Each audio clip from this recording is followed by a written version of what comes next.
students. So today we are going to start a chemistry chapter, that is the structure of atom. Okay. So before knowing the information or before knowing the things about atom, you need to know what is matter. Okay. So there is a short video clip here where we are going to study the definition of matter as well as few history of matter regarding the history regarding the matter. Okay. So just go through the video. Beings have been trying to understand their surroundings.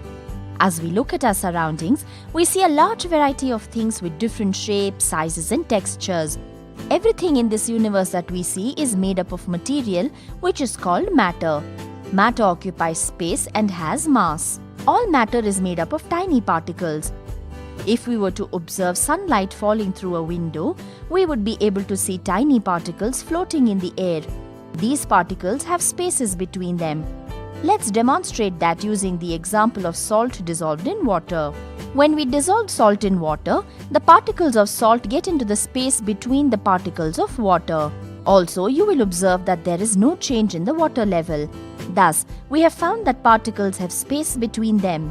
You will also see that the particles continuously move. A drop of ink slowly Move on to the Thomson's model of an atom. Okay, Thomson is the name of a chemist. He found out a theory regarding an atom. Okay, so this theory is named as Thomson's model of an atom. So in Thomson's model of an atom, the first point says that an atom consists of positively charged particles in the sphere. Sphere means it is a circle shape. Okay, it's circle shape. Inside the sphere, you can see the positively charged particle. Positively means plus charged particles, and electrons are embedded in it. Okay, electrons are embedded means electrons are just revolving around that sphere. Okay, so there is a sphere.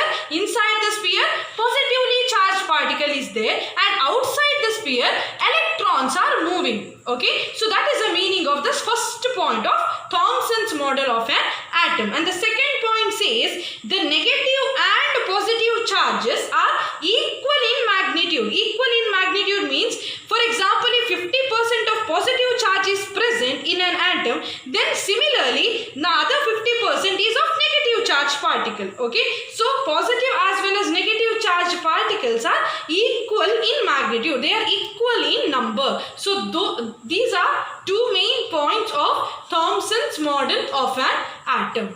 We'll move on to some other method, some other model of an atom, that is Rutherford's model of an atom. Okay, so this model is given by a chemist named Rutherford. So on his observation, he has given some model of an atom. So his model says fast moving alpha particles passed through gold foil. So to know the meaning of that statement, you need to know this experiment first of all. Okay, so whatever the cylinder like content you can see here, that is called as a discharge gas tube. Okay, so discharge gas tube, inside this gas tube just alpha rays are emitting. Okay, alpha rays. So this sign indicates alpha.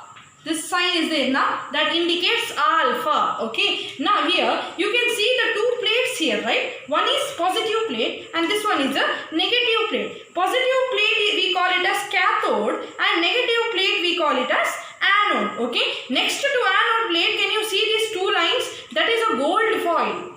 Okay, that is a gold foil. Now, what is the work of this cathode plate is, it keep on emitting the alpha particle. Okay, ಏನು ಮಾಡ್ತದೆ ಇದು alpha particle ಅನ್ನು cathode ಇಂದ ಆನೋಡಿನ side ಗೆ ಕಳಿಸ್ತಾ ಇರ್ತದೆ. Okay, so this alpha particles, what it does, it reaches to this anode, it reaches here, then it move to the gold foil. Okay, and through this gold foil some particles only pass. All particles doesn't pass. Some particles will pass here. So that says fast moving alpha particle pass through gold foil.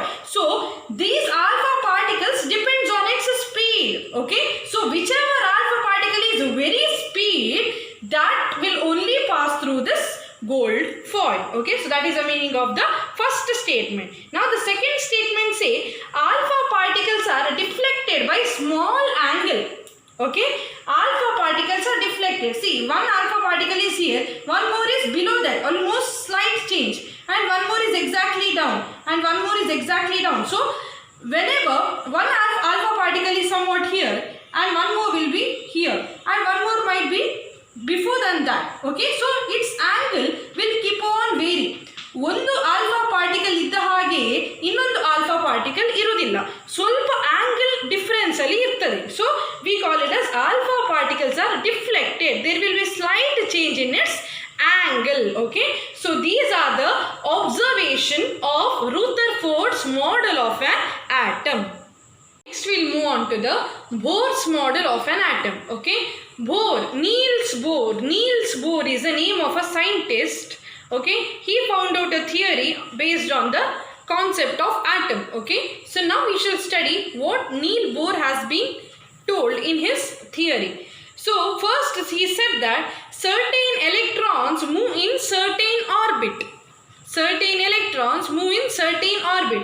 So as we know, in an atom, the middle part is nucleus. Okay, around the nucleus there will be some orbits. This is the first orbit and this is the second one, third one,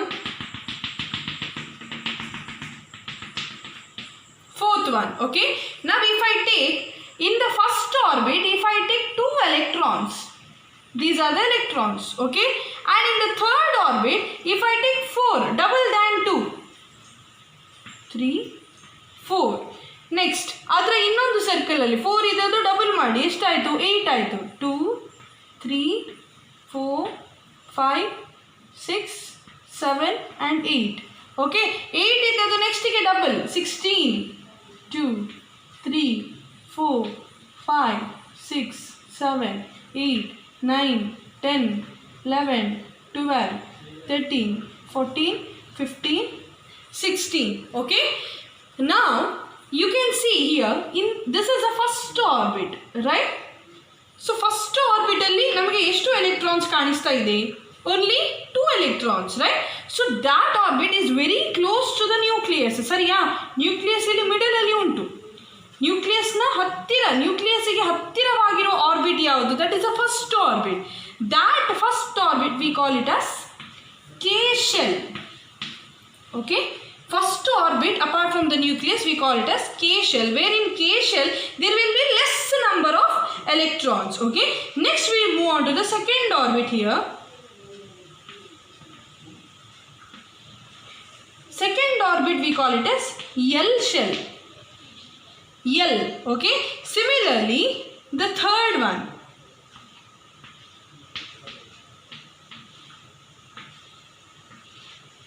this is a M shell, and similarly the last one,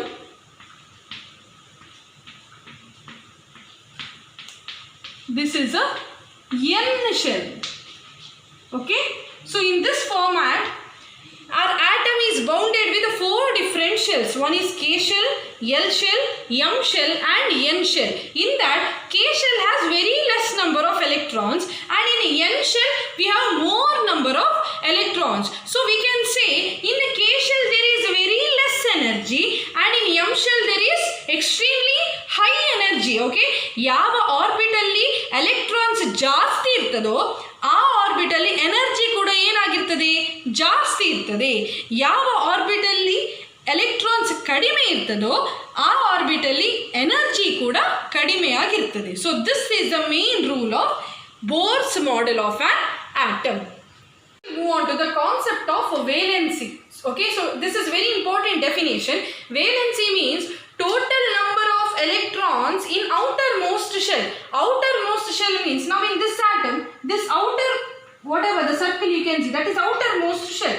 So in outermost shell, how many number of electrons are there? That number of electrons is called as valency. Okay, now suppose this is a carbon atom. C means carbon atom. Okay, so now in the outermost circle, if there is 4 electrons, suppose consider an example. Okay, so in the outermost orbital, if there is 4 electrons, then it is which atom now? Carbon atom. So carbon atom's valency is how much? It becomes 4. Okay, so similarly if you consider oxygen atom, Okay, oxygen atom, its outermost circle has 2 electrons.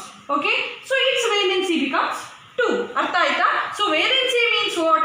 Total number of electrons in the outermost shell. ಹೊರಗಡೆ ಇರುವ ದೊಡ್ಡ shell ಅಲ್ಲಿ ಎಷ್ಟು electrons ಇರ್ತದೋ ಅದು ಅಷ್ಟು ಆ ಆಟಮ್ನ ವೇಲೆನ್ಸಿ ಆಗಿರ್ತದೆ. ಸಪೋಸ್ ಇದೀಗ ಕಾರ್ಬನ್ ಆಟಮ್ ಆದರೆ ಕಾರ್ಬನ್ ಆಟಮ್ನ ಔಟರ್ ಮೋಸ್ಟ್ ಶೆಲ್ ಅಲ್ಲಿ ಎಷ್ಟು ಎಲೆಕ್ಟ್ರಾನ್ಸ್ ಉಂಟು? 4 ಉಂಟು. 4 electrons, that 4 will be the valency of carbon. ಇಲ್ಲಿ ಆಕ್ಸಿಜನ್ ನೋಡಿ, ಆಕ್ಸಿಜನ್ ಔಟರ್ ಮೋಸ್ಟ್ ಶೆಲ್ ಅಲ್ಲಿ 2 ಎಲೆಕ್ಟ್ರಾನ್ ಉಂಟು. So that 2 will be the valency of oxygen. Okay, so that is called as valency. Now coming to the concept of atomic number. Atomic number means total number of protons in an atom. ಒಂದು atom ಅಲ್ಲಿ ಎಷ್ಟು protons ಇರ್ತದೋ that will be the atomic number of an atom. Okay, protons means it will be a positively charged particle. Okay, protons are the positively charged particle. Now total number of protons present in an atom, that particular number we call it as atomic number. Okay, now what is atomic mass number then? So atomic mass number means total number of proton as well as a neutron. Okay, proton is positively charged, neutron is a neutral. It has both plus as well as minus, 50% positive, 50% negative. Okay, so it has both positive as well as negative. So its charge is a neutral. Okay, 50-50. ಆ ಕಡೆ ಅದು ಸಹ ಅಲ್ಲ, ಆ ಕಡೆ ಇದು ಸಹ ಅಲ್ಲ, neutral. Okay, that is neutron. Always remember, proton is positive charge, neutron is neutral in charge. Okay, so total number of protons as well as neutrons in an atom, that particular number we call it as atomic mass number. We move on to a very important concept, that is isotope. So isotope means elements having same atomic number but different mass number. So every element have one atomic number and one atomic mass number, but in some elements what happens is it will be having same atomic number. Okay, atomic number will be same but which will be different? Atomic mass number will be different. Okay, always remember, isotope means what? Elements having same atomic number but different atomic mass number. Okay, that is called as isotope. Now we let us see some of the applications. Applications means uses, where and all this isotope is used. So first thing is this isotope of cobalt. Cobalt is also an element. Okay, so isotope of cobalt is used in the cancer treatment and all. Okay, in some of the cancer treatment we use isotope of cobalt. And the second point say isotope of iodine used in the treatment of goiter. Okay, goiter means it's a swelling in our neck portion. Okay, swelling of esophagus, that is called as a goiter. So in the treatment of the goiter disease also we use isotope of iodine. So these are some of the applications of isotope. Very definition as well as applications, both are important. Okay, please take it down. So next we'll move on to the last concept of the chapter, that is isobar. Okay, isobar means it's a ulta, vice versa of isotope. Isotope ಹೇಳಿದಲಾಗ ಅದರ exact ಉಲ್ಟಾ ಇದು isobar. Okay, elements having same atomic mass number but different atomic number. ಇದರಲ್ಲಿ ನೋಡಿ, ಇದರಲ್ಲಿ ಏನು ವಿಷಯ ಅಂದರೆ ತುಂಬ ಮಕ್ಕಳು ಕನ್ಫ್ಯೂಸ್ ಆಗ್ತಾರೆ ಇದರಲ್ಲಿ. ಓಕೆ, ಐಸೋಬಾರಿನ ಆನ್ಸರನ್ನು ಐಸೋಟೋಪಿಗೆ ಬರೆಯುವುದು, ಐಸೋಟೋಪ್ನ ಆನ್ಸರನ್ನು ಐಸೋಬಾರಿಗೆ ಬರೆಯುವುದು, ಇಂಥದ್ದೆಲ್ಲ ನಡೀತಾ ಇರ್ತದೆ. But you people have to thoroughly know what is isotope and what is isobar. Okay, isotope, in isotope what happens is atomic number will be same, atomic mass number will be different. But here atomic mass number is same but which is different? Atomic number is different. Okay, so that is called as isobar. So this definition is important, students. Okay, so we don't find any application for isobar, bari isotope ಗೆ ಮಾತ್ರ applications. Okay, isobar ಗೆ applications ಇಲ್ಲ. So here ends the chapter structure of atom.